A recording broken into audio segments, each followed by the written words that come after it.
Muito boa tarde, pessoal que está acompanhando a gente nas redes sociais de A Tribuna, Jair, Esportes, Expresso Popular, todo mundo, né? Muito boa tarde.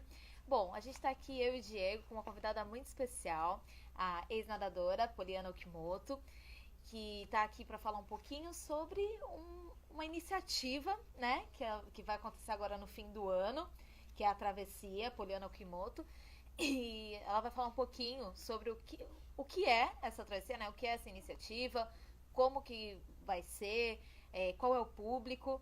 Primeiro eu vou deixar o Diego falar, fazer as honras e muito boa tarde, Poliana. Obrigada por ter aceitado o nosso convite, né, de última hora, mas obrigada por estar aqui. Obrigada, é um prazer enorme estar aqui.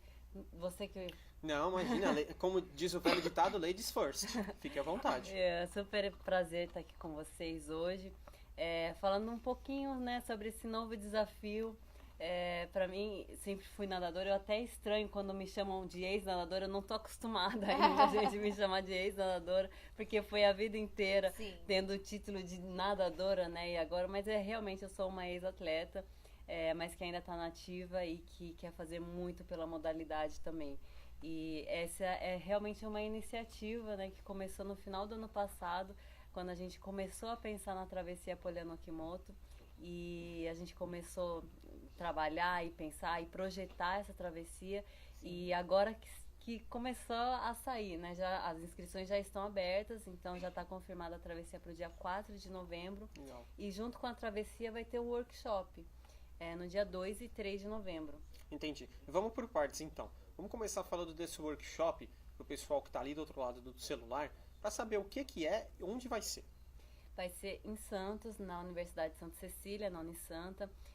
Onde você nadou por muito tempo. Isso, exatamente. Eu tenho um Voltou elo pra muito casa. grande, né, com a Baixada Santista e com a Unisanta, né, nadei muito tempo por eles, então a gente acabou fazendo essa parceria para fazer esse workshop. E vai ser um evento bem interessante, não só para os nadadores, mas para os triatletas também, para os nadadores masters, para os nadadores que estão começando a fazer as travessias. E para o pessoal de educação física, tanto os estudantes quanto os profissionais que já trabalham na área, porque a gente vai falar muito sobre treinamento. Legal. A gente vai ter muitas palestras, né? Vai ter uma palestra comigo, com o meu técnico, onde ele vai falar sobre o treinamento que ele fez comigo durante todos esses anos. É uma palestra e treino prático com o meu preparador físico, ele que me ajudou na conquista da medalha olímpica.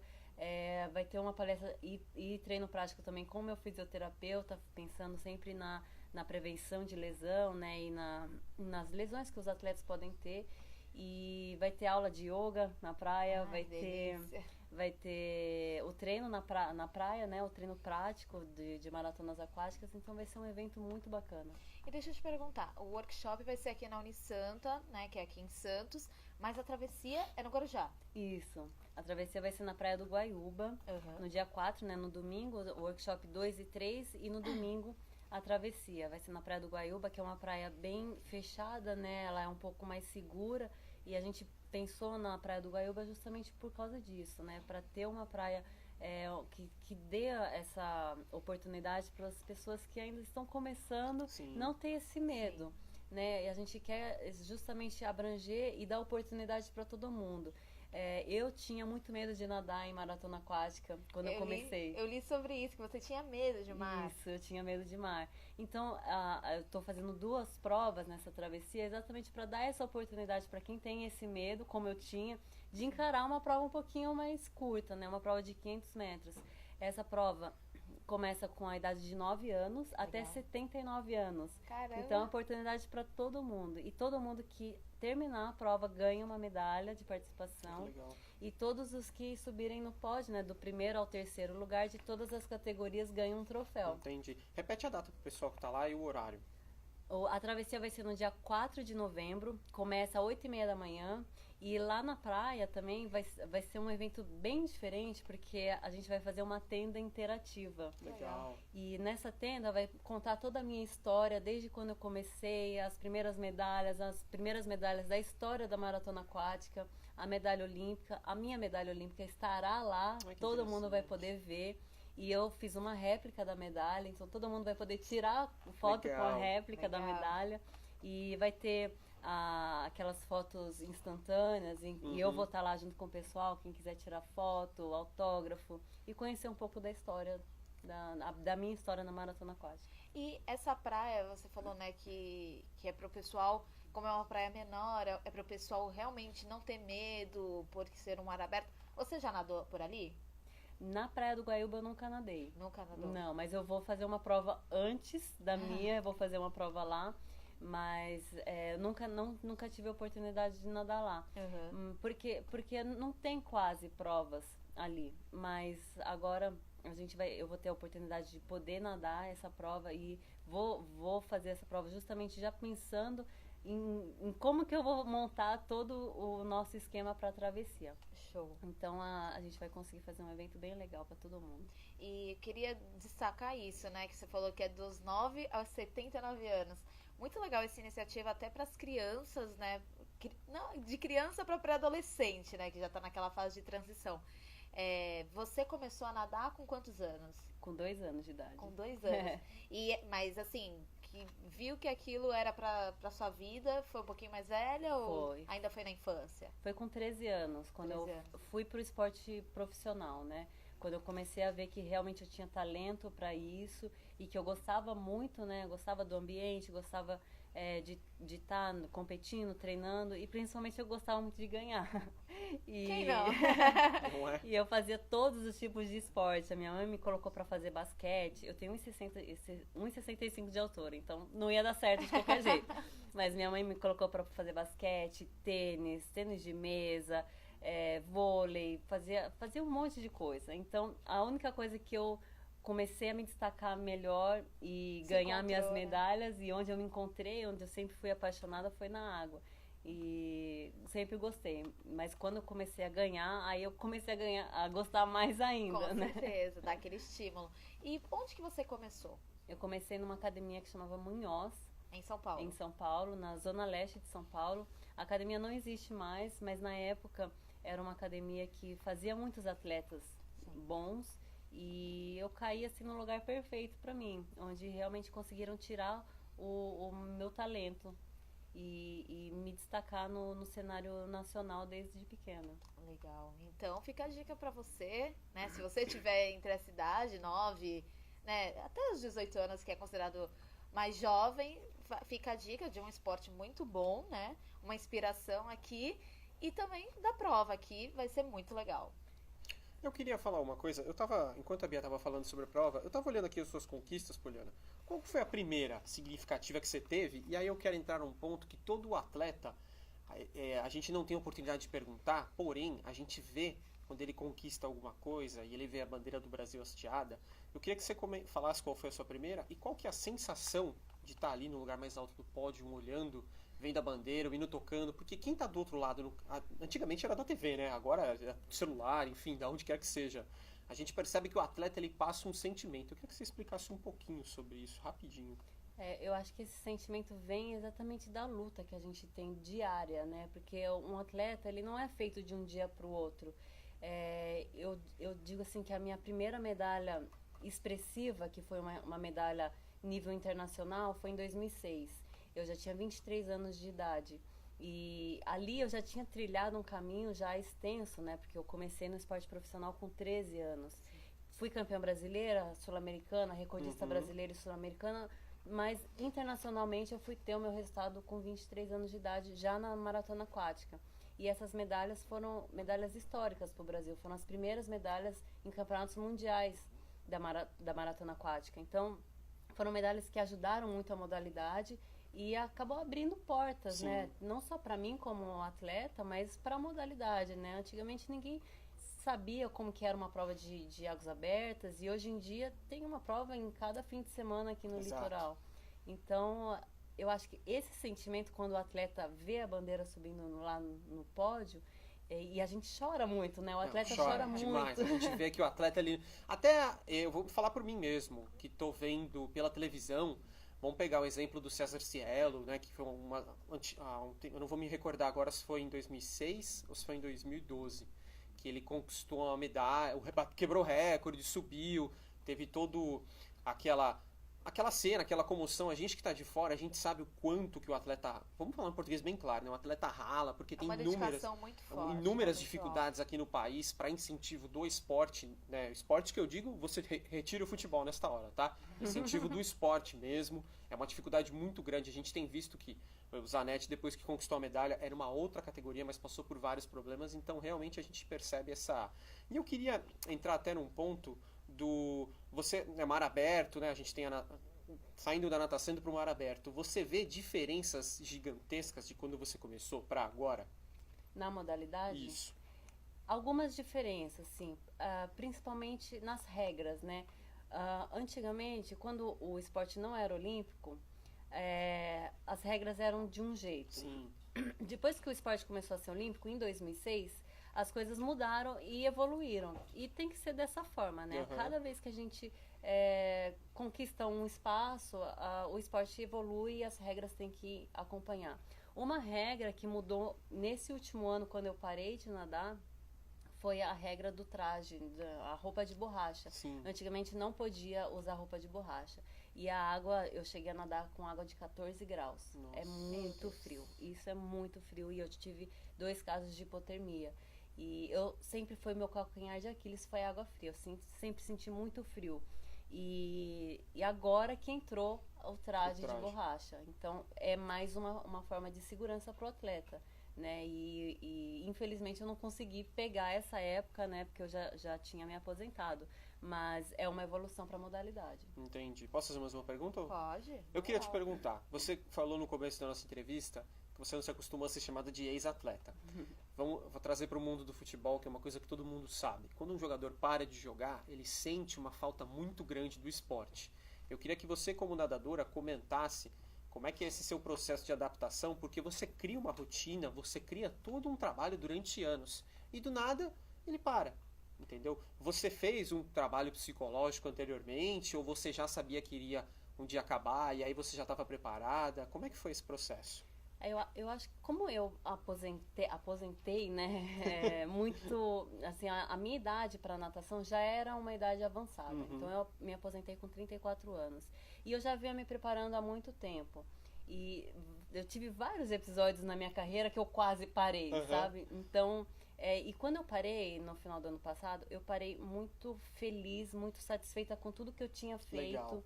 E muito realizada por tudo que eu conquistei, né? Eu fui a primeira medalhista olímpica da natação feminina do Brasil, conquistei as primeiras medalhas em campeonatos mundiais, fui campeã mundial na prova olímpica. Então, tudo que eu sonhei para minha carreira, eu conquistei. Então, quando eu parei de nadar, eu parei muito satisfeita, muito feliz, realizada e com muita convicção que era aquele momento que eu tinha que parar. Então, eu assisti uma entrevista do Maguila há pouco tempo atrás, que perguntaram exatamente isso para ele. O que você sente falta, né, do esporte? E ele disse exatamente o que eu penso. O que aconteceu ficou no passado. Eu fui muito feliz fazendo aquilo, mas hoje a gente tem que pensar no hoje. E hoje, a minha natação, o que aconteceu, né, a minha rotina, ela mudou muito, apesar de que eu treino todos os dias, continuo nadando. Não parou. Não parei. Legal. Total, né? Até para manter a forma, a gente tem um destreino também para fazer. Mas o meu filho hoje, né? Eu costumo dizer que a natação era minha filha, né? E aí o meu filho hoje é o workshop e a travessia. Então eles ocuparam muito o meu espaço, o meu tempo. E eu tô me dedicando a isso tanto quanto eu me dediquei à natação. Uhum.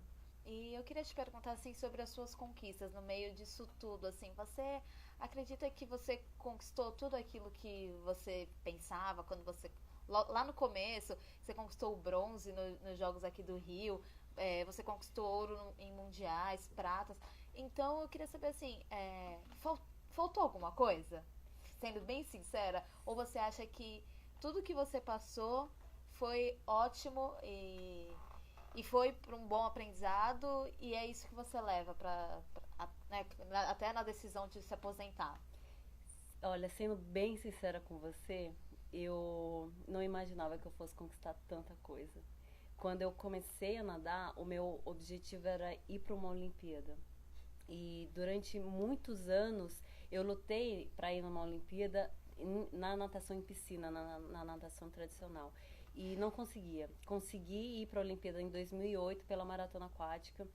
Saí frustrada porque eu tinha chances de medalha, tinha acabado de ser vice-campeã mundial da prova olímpica há 2 anos antes. Então, saí frustrada de 2008, fui para 2012 com grandes chances, entre as melhores do mundo novamente, e tive uma hipotermia dentro da prova, tive que sair no 7º quilômetro e saí mais uma vez frustrada, tive depressão, tive um momento que eu quis parar de nadar ali, e depois voltei, fui campeã mundial em 2013 e conquistei a medalha olímpica.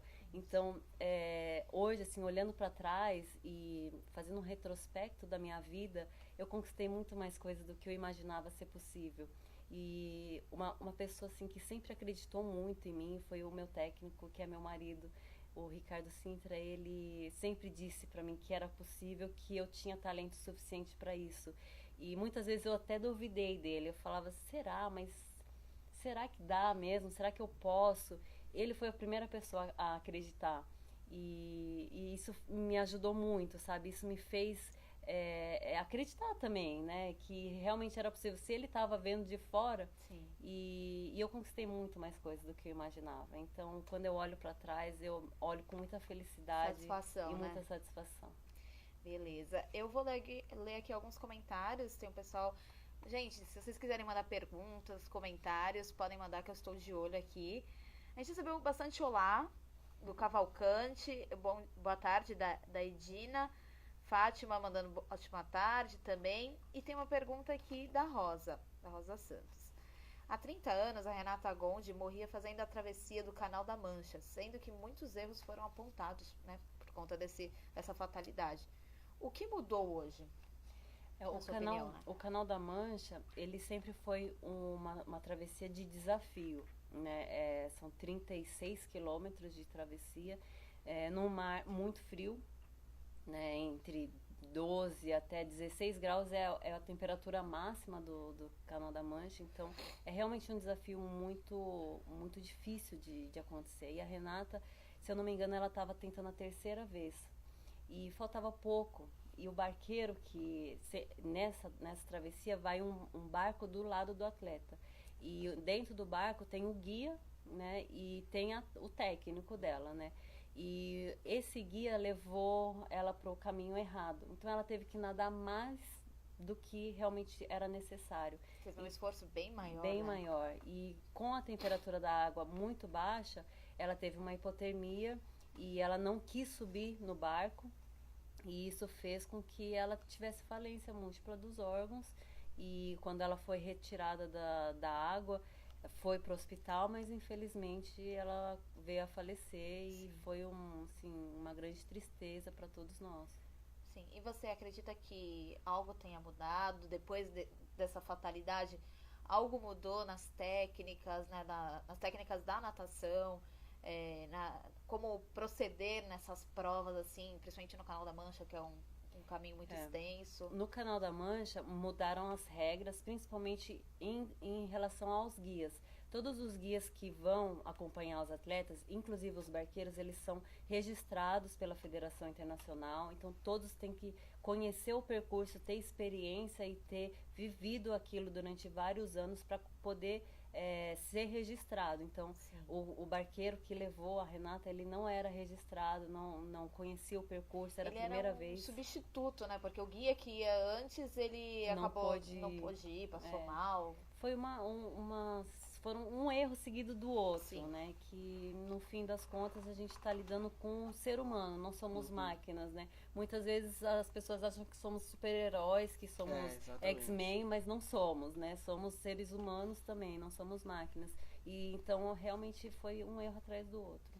Você alguma vez já chegou a pensar, quando você nadava, a fazer essa travessia? Você já fez essa travessia alguma vez? Nunca fiz e não tenho vontade. Nunca passou? Não, até porque essa travessia é uma água muito fria. E a água fria sempre foi o meu ponto fraco. E então eu nunca tive vontade. Qual que é o truque que o nadador de mar aberto usa para suportar, driblar, enfim? Então, não, agora tem o traje de borracha, né, que você já comentou. Mas eu digo anteriormente, na época que você praticava o esporte mais assiduamente? Antes, como não tinha o traje de borracha, a gente usava uma pasta que chama lanolina. Ela é gordura de porco. Nossa. E ela em pasta, a gente passa no corpo e fica tudo branco, nojento. Mas ela dá um pouquinho segura um pouquinho frio. Mas uma prova de 10 km dura 2 horas, Não tem mais como ou ela menos. ficar. Ela fica durante meia hora e já sai. Nossa. E qual foi o principal? A gente falou, né, disso que você falou que nunca fez e nunca teve vontade por ser uma travessia muito difícil. Qual foi o seu maior desafio na sua trajetória? Assim, Entrar para a maratona aquática foi um desafio, porque eu tinha medo de nadar no mar. Irônico, né, dizer que uma pessoa que tinha medo de nadar no mar foi campeã mundial e medalhista olímpica na prova. Mas eu realmente tinha muito medo de entrar no mar, mesmo para me banhar eu tinha medo. E eu tive que me superar esse medo, superar esses limites e me desafiar, né, porque não é fácil você ter medo de algo e se expor a esse medo, né? A primeira coisa que a gente tem quando a gente tem medo é querer fugir, né? Sim. E eu ter que me expor a esse medo e sabendo, né, que eu poderia ter bons resultados na maratona aquática foi difícil, foi um desafio e tanto. E falando sobre isso de dificuldade, a gente recebeu uma outra pergunta aqui. O Matheus Bertazzoli mandou: Poliana, qual a série de treinos mais difícil que você fez? O Matheus é um grande amigo meu, ele treinou junto comigo durante algum tempo e a série que fizemos, que foi muito difícil, na verdade foram duas, assim, que foi, assim, eu nem sei como é que aconteceu isso. Uma foi logo em 2013, quando eu tinha acabado de ter a hipotermia e estava voltando a competir e a treinar. Eu dizia pro meu técnico, meu marido, que eu tava ficando velha, que eu não tava conseguindo treinar direito. E aí ele pegava e falava assim pra mim: eu vou te dar um desafio, vamos fazer 200 de 100 amanhã. Nossa. Aí eu falei: você tá maluco, eu não vou conseguir. Ele: vai sim, você vai ver que você não tá velha. E aí eu consegui fazer o treino e foi um treino muito bom, muito positivo e saí viva do treino. Principal. E teve um outro episódio também que foi acho que foi num Natal. De manhã ele me deu 100 de 100 e aí a gente foi pra casa, né, ia ser a ceia à noite, e aí eu falei assim: agora a gente vai pra casa, vou tranquila, vou descansar, ceia à noite e pronto. Aí ele falou, aí deu o horário do treino da tarde, ele falou: vamos lá, vamos pro treino. Eu falei assim: mas vai ter treino à tarde? Ele vai ter 100 de 100 de novo. Então foram 200 de 100 no dia, que eu acho que nesse dia foi até mais difícil, porque eu não tava esperando. Esperando, né, o tempo psicológico. No outro eu tava esperando, né, fui com a minha garrafinha, com Tava toda... preparada, né? Psicologicamente, esse daí foi bem difícil encarar. Mas consegui sair viva de novo. Graças a Deus. Tem mais alguma pergunta, Diego? Não, meu estoque de perguntas se finalizou. Bom, então nós também vamos encerrando nosso papo, mas antes vamos recapitular sobre a travessia. Que vai acontecer no dia 4 de novembro. Vai ser na Praia do Guaiúba. As inscrições já estão abertas, é só entrar lá no nosso site. É isso que eu ia falar. travessiapolianokimoto.com. Lá tem todas as informações, tem as 2 provas que vai acontecer e tem o workshop também, aonde vai acontecer, como faz as inscrições, tem tudo certinho lá explicando. Legal.